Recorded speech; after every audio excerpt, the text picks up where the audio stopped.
Эй, за сайн байцгаана уу? Бүгдөрөнд нь энэ өдрийн мэндийг хүргэе. За та бүхний өмнө би маш гоё ралли технологи тавьсан байна. За энэ мотоцикл маань юу вэ гэдэг та бүхэн харж байгаа бах. Алдарт Италийн Fantic Rally 450 мотоциклыг дундын барай контентын одоо өрөөнд авчирсан байна. За та бүхэнд яг энэ Dakar-ын MXGP тий Rally GP Rally нэгт дурлдаг 17 дугаартай Эмиратын тамирч Албалушигийн жерсигийн дээр тогсон байгаа. За энэ ямар учиртай вэ гэхээр Fantic Rally яг энэ мотоцикл маань 2024, 25, 23 оны раллинуудад 3 жил дараалж одоо мотоциклын хөгжүүлэлтийг Dakar Rally дээр хийсэн байгаа. За тус раллид одоо та бүхэн сайн мэдж байгаа Dakar Rally-г дуусгана, Dakar Rally-д уралдана гэдэг бол ямар ч үйлдвэрлэгч, за цаашлаад ямар ч тамирчин, за ямар ч медиа, те ямар ч инженер, механик, продюсер, менежер гэх те бүх зүйлүүдийн одоо огтлцол гэж би ярих дуртай байдаг. Тэгээ Dakar Rally-гаас хоосон ирээгүй яг энэ жерси маань өөрөө яг одоо хаана те яг энэ Fantic Racing гэдэг ингээ харагдаж байгаа. Factory Racing-ийн одоо албан ёсны тамирчин Эмиратын сайн Балушигийн одоо юм жерсиг надад одоо юм хадгалагж идэг. За Factory Rally Fantic 450 гэдэг мотоцикл бол 3 жил Дакарт туршигдсан. За мөн бол Dakar-ын одоо Women in Dakar гэдэг цомыг 2 ч удаа хүртсэн шиг санаж байна. За энэний нэг нь бол алдарт одоо Alfredo Gomez-ийн дүү Sandra Gomez гэдэг тамирчин байдаг. Sandra Gomez бол одоо энэ дэлхийн аваргын hard enduro-гийн төрлийн уралдаануудад маш амжилттай уралддаг топ тамирчдын нэг. За мөн Английн тамирчин Jan Daniels гэдэг хүүхэн байдаг. Тэр хүүхэн бас энэ багаас уралдаж ирсэн. Thomas Montanari, Francesca Nocera гэдэг мундаг тамирчин. За мөн одоо Дакарт 2 удаа 2 дугаар байранд, 3 дугаар байранд орж ирсэн Franco Picco гэдэг Италийн лежендари те домог тамирчин. Одоо өдгөө 70 настай тэр тамирчин 2023 онд энэ мотоциклээр өөрөө одоо Dakar Rally-д уралдаж исэн юм түүхтэй. За тэгээд энэ мотоциклийн талаар та бүхэнд ярихад бол Yamaha WR 450-ын үндсэн одоо бейстэй часен дээр суйрлуулж Италичууд өөрсдөө үйлдвэрлэж, Италичууд өөрсдөө хөгжүүлж хийсэн ийм ралли технологи байгаа.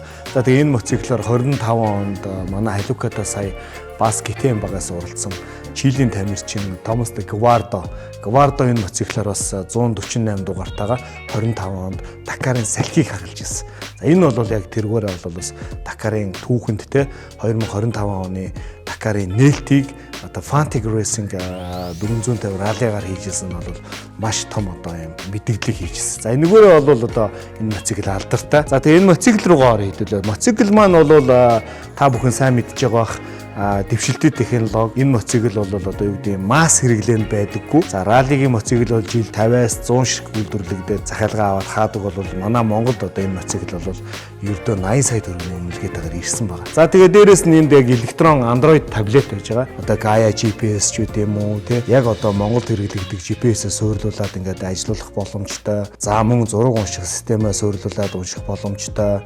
За энэ дэр ингээд конвертер хийгээд зургийн хайрцаг хийгээд зургаан унших, ралли нэг цаасан зургаан хийх унших бүрэн боломжтой.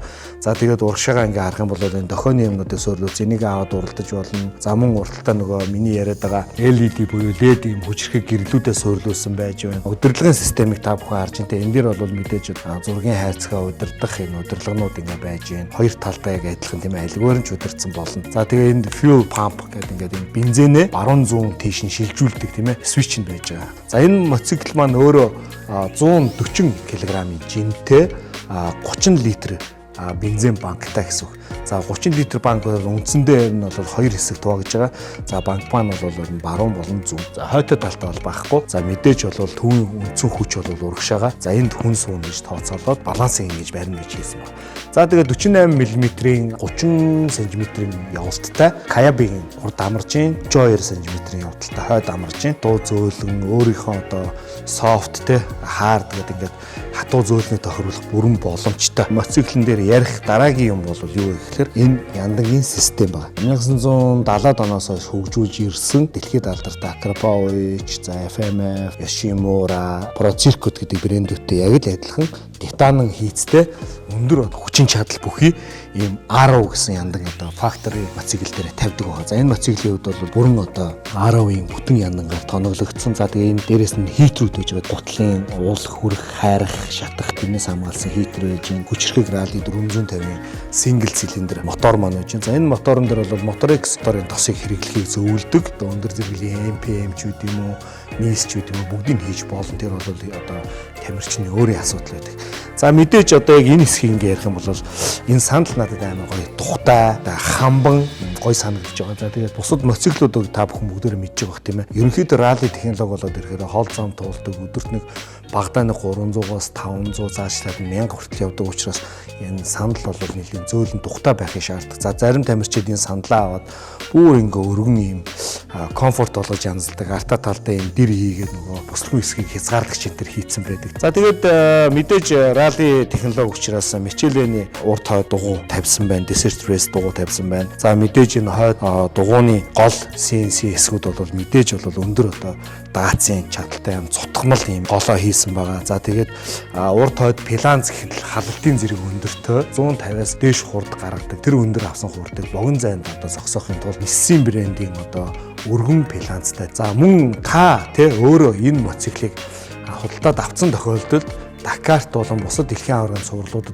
уралдах чахад тухайн баг маань хэрвээ байж ивэл тань сервис үйлчилгээ үзүүлэх бүрэн боломжтой. Та factory багтаага урьдчилан гэрээ хийгээд сервис үйлчилгээг маш боломжийн өмнө одоо ханчтайгаар авах боломжтой гэж би дуулж ирсэн юм. Тэгэхээр энэгээр бол бас давуу талтай. Ер нь бол Dakar Rally дээр үйлдвэрлэгч нь байж ивэл туслахгүй байна гэсэн ойлголт байна. Гэхдээ яг factory rider мотоцикл, factory replica мотоцикл хоёр бол тоноглолын хувьд бол зарим юмнууд бол өөр байдаг. Тэгэхээр ялангуяа моторын иданг, хороопны иданг юмнууд бол өндөр потенциалтай амиг дэлхийн аваргын төлөө уралж байгаа тамирчдаа тавьж өгдөг.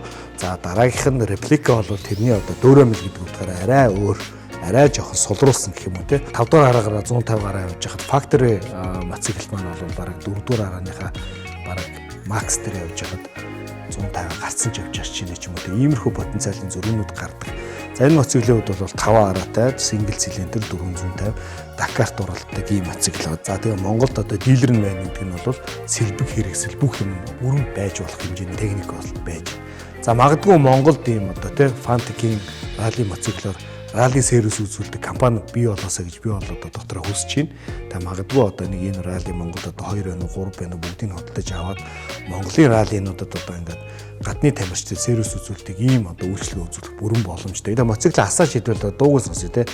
За мотоцикл маань мэдээж та бүхэн харж байгаа бах энэ дээрээ бол ингээд дарангуй шууд тог ирнэ. За тэгээ энэ дээр Fantic-ийн албан ёсны яг өөрийнх нь одоо үйлдвэрийн юм хянах байж байгаа. За хурд одоо за энэ 123 км-ийн мотоциклыг тестлсэн болтой байна те.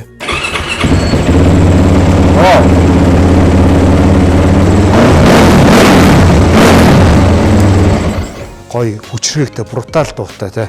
За яг энэ 10 гэдэг яндан бол бас их гой дуурд юм байна тий. Их гой юм бүдүүн тэгээд юм царгаагүй нүргэлж дуурд юм байна. Өнөөдөр та бүхэндээ раллигийн түүхэнд бас амжилттай явж байгаа мотоциклыг та бүхэндээ танилцууллаа. За тэгээд энэ мотоциклыг сонирхож байгаа хүмүүс бол одоо манай энэ постны линк хэсэг дээр тий Fantic Mongolia гэдээ оруулсан байгаа. Энэгээр ороод мотоциклийн танилцаад очиод үзээд ирэхэд бол бүрэн юм найдвартай гоё юм мотоциклыг та бүхэндээ танилцуулсан. Туудахгүй та бүхэнтэйгээ шинэ дундын барай контентээр уулзах. За баяртай байна.